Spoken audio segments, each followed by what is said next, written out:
Okey, selamat pagi. Cikgu ucapkan kepada semua calon, okey, selamat datang dan selamat kembali untuk sesi kita seterusnya untuk ujian lisan berkumpulan. Okey, jadi adakah anda sudah bersedia semua calon? Okey, jadi pada hari ini kita ada calon yang pertama, kedua, tiga, empat dan lima. Okey, jadi cikgu harap anda sudah bersedia untuk menjalankan pentaksiran kita yang kedua ini, iaitu taksiran kumpulan. Okey, jadi adakah anda sudah membaca soalan ini? Sudah, terima kasih. Okey, baik, terima kasih. Okey, kita akan mulakan sekarang. Sila mulakan perbincangan tentang peranan bagi menggalakkan budaya membaca dalam kalangan masyarakat. Terlebih dahulu, saya mewakili calon-calon yang lain ingin mengucapkan selamat pagi, salam sejahtera dan salam hormat kepada pentasih. Di pagi yang mulia ini, saya ingin menguraikan maksud isu dalam perkara ini, iaitu membaca. Membaca bukan sahaja menyebut secara buta, malah kita perlu mengaplikasikan, memahami, menilai dan mengetahui perkataan yang dibaca. Dengan ini, barulah kita dapat mahir menguasai perkataan tersebut. Pada zaman kini, terdapat ramai rakyat yang belum dapat menguasai perkara ini, walaupun telah mendapat pendidikan di sekolah. Sejurus dengan itu, Kementerian Pendidikan Malaysia amat khawatir dan risau mengenai masalah tersebut. Oleh itu, semua masyarakat termasuk kerajaan, sekolah,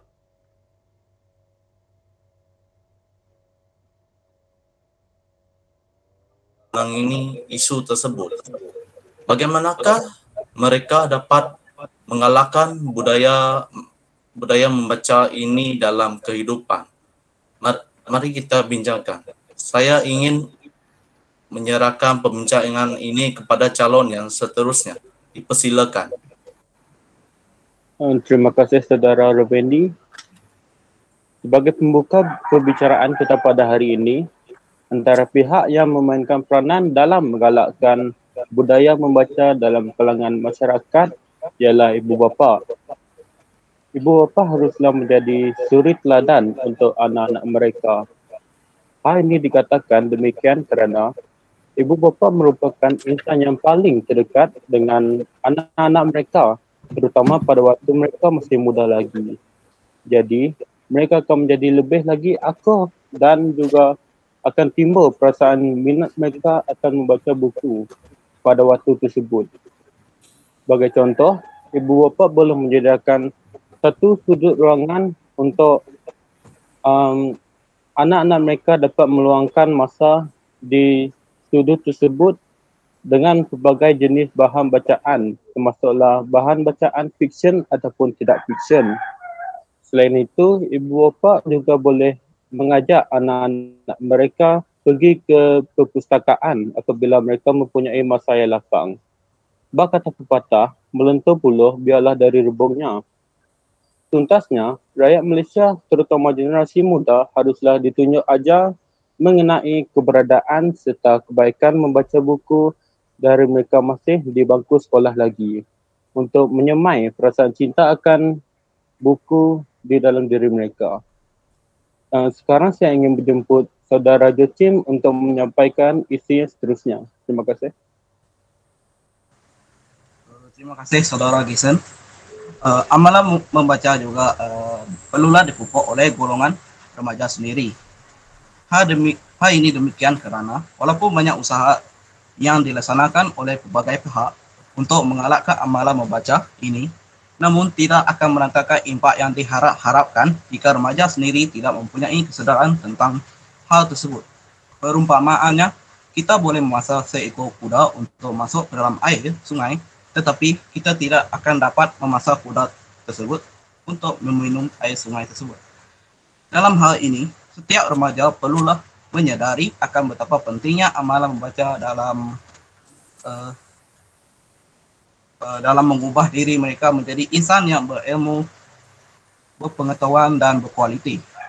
Sehubungan dengan itu, remaja perlu memiliki jati diri dan pendirian teguh dalam mengurus kehidupan mereka dan tidak hanya hanyut dan tenggelam dalam arus kemajuan teknologi maklumat semata-mata. Remaja juga mesti memiliki disiplin diri untuk memastikan amalan membaca dipraktikkan setiap hari. Contohnya, remaja boleh meluangkan sedikit masa untuk membaca surat khabar, majalah, novel, buku-buku teks atau mata pelajaran dan sebagainya sebagai rutin harian. Hal ini boleh dilaksanakan dengan membuat jadual harian dan memasukkan aktiviti membaca sebagai aktiviti yang utama. Justru, jika remaja sendiri dapat mendisiplinkan diri sendiri untuk mengamalkan aktiviti membaca ini, sudah pasti membaca akan menjadi amalan dalam kehidupan mereka. Di mana ada kemauan, di situ ada jalan. Sekarang saya menjemput Saudari Michelle untuk menyampaikan isi yang seterusnya. Terima kasih. Terima kasih Saudara Joachim. Pada masa yang sama, pihak kerajaan perlulah mengadakan kempen-kempen yang berkenaan dengan program membaca. Hal ini demikian kerana pihak kerajaan adalah pihak yang amat penting dalam menggalakkan pelbagai golongan untuk memupuk budaya membaca dalam diri. Oleh sebab itu, kempen-kempen yang dijalankan perlulah menarik minat masyarakat, terutamanya golongan remaja. Sebagai contoh, kempen yang dijalankan perlulah diselitkan dengan permainan ataupun acara yang berkaitan agar golongan yang terlibat bersemangat untuk menyertai program tersebut. Seterusnya, saya mempersilakan Saudari Rohana untuk mengemukakan pendapatnya. Terima kasih. Terima kasih Saudari Michelle. Selain itu, media massa juga berperanan penting untuk menggalakkan minat membaca dalam kalangan masyarakat. Media massa seperti televisyen, radio dan internet dan sebagainya penting dalam menghebahkan kepada masyarakat tentang kepentingan tabiat membaca. Dalam hal ini, pihak-pihak yang terlibat seperti penerbit stesen televisyen haruslah mengadakan satu dokumentasi yang memaparkan kepentingan membaca dalam kehidupan dan menayangkannya di televisyen. Dengan ini, masyarakat yang cetek ilmu tentang membaca itu penting dalam kehidupan akan tahu mengapa membaca itu penting dalam kehidupan mereka. Drama pendek yang berkaitan dengan kepentingan membaca juga boleh dipertontonkan di televisyen kerana mesej yang disampaikan oleh drama-drama yang ditayangkan di televisyen akan meresap dengan lebih mudah jika jiwa masyarakat Malaysia.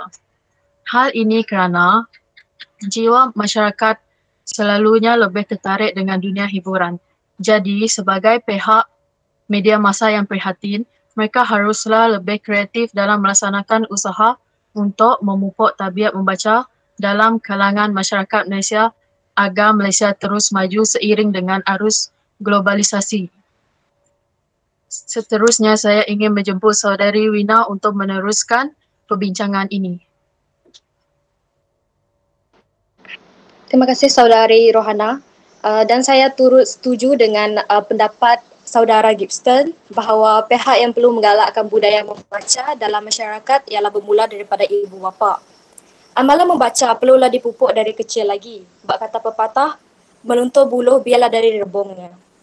Hal ini demikian kerana membaca merupakan perkara yang tidak mudah jika tidak dibiasakan atau diterapkan dalam diri remaja pada era hari ini. Disebabkan remaja lebih tertarik dan suka menghabiskan masa dengan bermain telefon pintar. Pihak ibu bapa juga perlu mengawal dan tidak menggalakkan memberi telefon pintar kepada anak-anak pada usia yang agak muda. Oleh itu, dengan menyediakan bahan bacaan seperti buku cerita, komik, majalah dan akhbar kepada mereka. Selain itu, pihak yang perlu menggalakkan budaya membaca dalam masyarakat ialah pihak sekolah.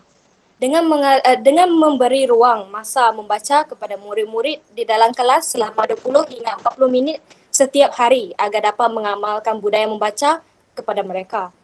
Pihak sekolah juga perlu menetapkan masa bagi perpustakaan perlu dibuka setiap masa untuk memudahkan pelajar meminjam buku.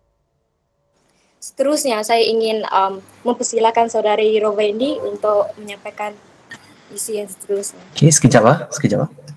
Semua calon telah memberikan pendapat masing-masing. Anda masih mempunyai masa untuk meneruskan perbincangan.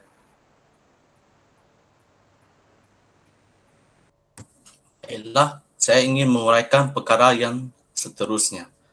Cara mengalahkan budaya membaca dalam kalangan masyarakat ialah pihak media massa boleh memainkan peranan dalam membentuk budaya membaca. Hal ini demikian kerana media massa dapat mempengaruhi minda penonton atau audiens.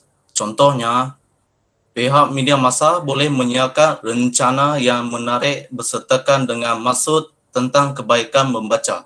Kesannya, mereka yang membaca bahan tersebut mudah terhibur dan secara tidak langsung lebih minat untuk membaca bahan rangsangan yang lain. Kesimpulannya, semua pihak perlulah bekerjasama dalam menangani isu budaya membaca supaya ramai remaja khususnya kanak-kanak dapat fasih bertutur dan membaca. Saya percaya bahawa pendidikan di Malaysia akan lebih maju jikalau amalan membaca ini dipupuk dari zaman ke zaman. Sekian saja daripada pembincangan kami pada hari ini. Terima kasih. Sekarang saya ingin menyerahkan ini kepada pentasih.